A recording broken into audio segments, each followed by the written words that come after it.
આ સપ્તાસુર આવ્યો ને ત્યારે કૃષ્ણની ઉંમર 1 મહિનો ને 8 દિવસની હતી. કેટલા? 108 દિવસની, એટલે 3 મહિના અને 18 દિવસ. આપણા જીવનમાં કોઈ સપ્તાસુર આવે ને ત્યારે 108 મણકાની માળા લઈ બેસી તો આપણે કરી શકશું સપ્તાસુર. આ સપ્તાસુર કંસ મામાએ મોકલેલું એક રમકડું છે. ગાડામાં દૂધ, દહીં અને સપ્તાસુરનું રમકડું પણ છે.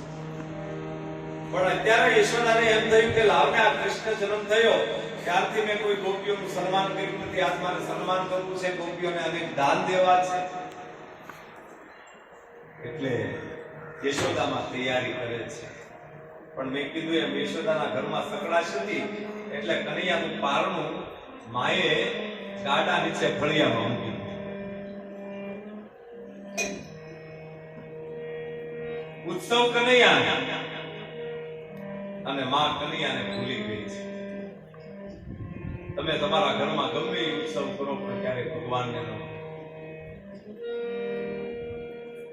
ઉત્સવ કનૈયાનો છે અને કનૈયાને ભૂલી ગઈ. કનૈયાને બહુ ખોટું લાગે છે. એટલે કનૈયાએ